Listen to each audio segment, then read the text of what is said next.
Well, welcome everybody. I'm Steve Mackenzie, the Chief Innovation Officer at Momentus Technologies, and today for our latest innovation insights we've got going on with our series here, we're really lucky to have with us none other than Jeff Quaid, who is the President of North American Exhibitions for GES, which is a global company that does a number of things in the exhibition world, which I won't go into.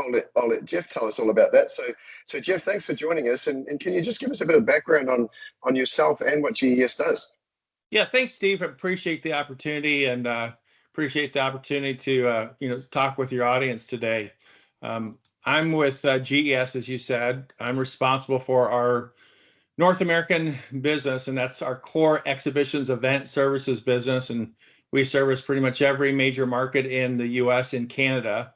And then my peer, Jason Stead, is responsible for our global business. So we operate in the UK, Europe, and the Middle East, and in those markets with our core exhibition business. And then the third kind of leg to the GES stool is Spiro, our brand agency or event agency services, where we work with corporate clients on a number of dimensions. And then along with our exhibitions business, I'm responsible for our technology-enabled services business. That's our on-peak hotel accommodation service and our visit registration platform that we go to market in Europe and the Middle East. And then our ShowTech, which is our exclusive electrical business that we run in Canada, in Toronto and Montreal. So been with the company for 31 years with a number of different roles and been in the industry 35. So thanks again for the opportunity. Wow, yeah, that's thanks for that. It's great to talk to another on two levels. Talk to another industry veteran like myself, been in the industry a similar amount of time. So thank you for everything you've done in the industry over that time. And secondly, to talk to someone who understands the global aspect of running a global business in this industry, because it is different, right? It is. I mean, we kind of approach each market differently. I think there's sometimes the mistake people can make is kind of a sweeping generality that, how we go to market in Saudi Arabia or Qatar or in Abu Dhabi and Dubai is the same as we go to market in Spain, or is the same as we go to market in Chicago and Las Vegas. And the markets are demonstrably different. The same core business is being provided and being done, and we're helping organizers and exhibitors, and our purpose is about connecting people to experiences, innovation, and one another. So that core purpose doesn't change in the different geographies, but how we do it certainly is different by market. No, I think you're absolutely right. It's a very good point to make.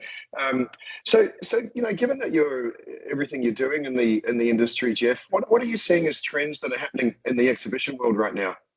I think that one trend our organizer clients are having to kind of work through this is, never before had they had to market to 4 generations of attendees, right? So you think about it, you've got folks like yourself and myself who have been in an industry for 3 decades, and then you have folks that are just coming out of university, right? And so the needs of the boomer generation versus the Gen Z, Gen X generation are demonstrably different. And so the organizers are faced with creating experiences, creating compelling reasons for those different cohorts of attendees to participate in shows. And then when they get to the show or the event, how do they engage with that cohort of attendees differently? Because what you and I may like or think that would be engaging or make it useful for us to attend an event might be different than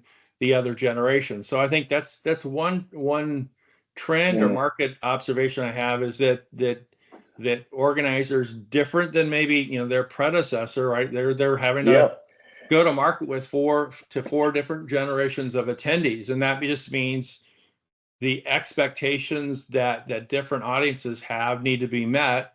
And sometimes there's crossover and sometimes there's not, and kind of what is compelling and what will drive engagement for their audiences. That's one. And I think the other thing that's kind of tangential to that is and when I say this, I look at myself in the mirrors, right? Like, because it's events are turning to be more like festivals, right? You see Mhm. leading exhibition organizers trying to, I call it the festivalization of events. And what that means in my mind, my simple mind, is how to make maybe more conservative or traditional trade shows and events more fun. And how Mhm. do you add that fun or that festivalization that maybe you and I, if we were a consumer, we're going to go to South by Southwest, or we're going to go to a concert, or we're going to go to, something that we would do personally. That how do you create that festivalization in a more traditional environment? And our organizer clients are really, really not only trying to reach that audience of four different generations, but also, once that audience is there, make it fun and, energizing for that multi-generational attendee. I love that, and thanks for sharing both those ideas there, or those observations, because I'm a huge advocate of the idea that yeah, we have to keep evolving, right? We just because trade shows have been done the same way that for the last 40, 50 years doesn't mean they're always going to be successful. We have to keep evolving. So I love the idea of the festivalization, and because I for one would love to see those continue to evolve so we stay relevant. Um, I guess a segue from that, Jeff. Um, so, one of the big things impacting a lot of the way with that exhibitions and events are run these days is technology. So at GES, how are you embracing technology, particularly the likes of AI? Yeah, I mentioned at the outset that I'm responsible for our tech-enabled services business, and that's Right. our on-peak hotel accommodations business Yep. and our visit registration platform. And we built AI functionality into both of those products. A simple way for me to explain it for people to understand is, if you were looking for a hotel room in Chicago, maybe in the past you would have had to click, I want a certain brand, I want a certain proximity. Now you can just freeform text. In fact, you can talk into it and say, I'd like a hotel near Lake Michigan that allows pets, that has a Peloton in the gym, and that also has an Italian restaurant close by. And we'll serve up, relative hotels that are within the block for the organizer based on that text string. So that's a way of, people think AI and they think about this nebulous, Hmm. it's so all encompassing, and that's a way of taking voice, simple spoken text and putting it into action that allows the attendee to better pick a hotel or in the client's block. So that would be a good example. We're using AI throughout the business to improve the customer experience, and we're using technology across the business to improve the customer experience for both the organizer and the exhibitor. But that's, if you're looking for a real live example, it's in our product set now. Yep. And it's been very, very, very, very well received. I love that because I think it hits the nail on the head with what we've got to do in our industry. Because let's face it, we're a service industry, right? And we're there to create experiences and memories, and so we're not always looking at that. The people that are running the events are not always looking at all of the bleeding edge sort of stuff, but how can we use some of this technology to make it simpler? And I think the voice to text and natural language queries with AI, that's a great way to get people on board and see the power of it. We can, sure, there's other things that it can be done later on, but I think that's a great use case. So thanks for sharing. And just my final question for you, Jeff, today, and it's a pretty broad one, but what do you see today as the biggest challenge facing exhibitions as we know them? Because I mean, you just outlined you're covering four generations. You've got your business is not just general contracting. You've got technology, everything else. So I'm sure there's multiple challenges that you're facing. But could you sort of put that into a box for us? Yeah, sure. I think the one thing that we have all learned as an industry is we're extremely resilient. And you think about what we've come through coming out of the pandemic, and then for a lot of us rebuilding our businesses and serving clients and events that are bigger than 2019 at current levels, right? So I say that because when you say challenges, nothing is insurmountable, right? Like, when I think about the challenges that we have today in the business broadly for the industry, they're all, you know, we can overcome them. I think one that I'm passionate about is workforce development. I want to give a plug to the Exhibition Conference Alliance. So the ECA, they've done a good job of lobbying on behalf of the broader exhibition event industry. That includes, you know, uh, contractors and service providers like myself and yourself. That includes the organizers, the venues, the destinations, and really, making sure that that in the United States that the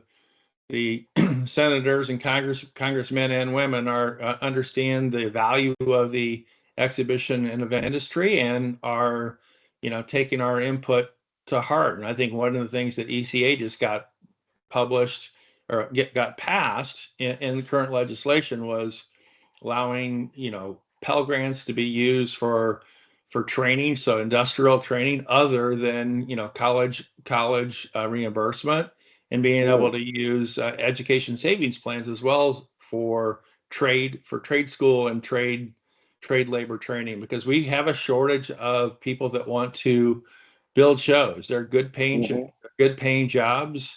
They offer a long career livelihood for that individual, and there's a shortage of workers, and so we working, that's something that we're going to have to work through. We're advocating on behalf with our individual trade partners within the United States and Canada on how to bring new entrants, new workers into the industry, recognizing that we have a challenge that folks are aging out faster than new supply of workers is coming in. So that's a challenge for the industry. It's a challenge that ECA has helped us with by providing kind of educational grants to folks that want to enter the individual trades. And I use that as an example to kind of, as I said in the beginning, I see some challenges. I don't see anything as insurmountable. And I think the industry has done a good job of coalescing around the ECA and lobbying on behalf of the entire broader constituency for the industry.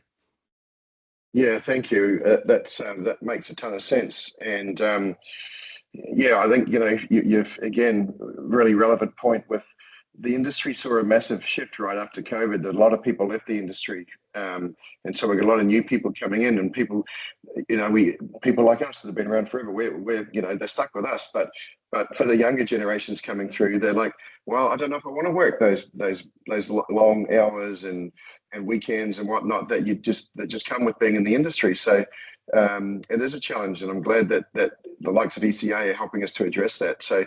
So Jeff, look, it's such a privilege always to speak to an industry icon like yourself. Really appreciate you giving us your input to this. I'm sure that the audience will get some great learnings and takeaways from that. And I look forward to seeing you at an event somewhere around the world.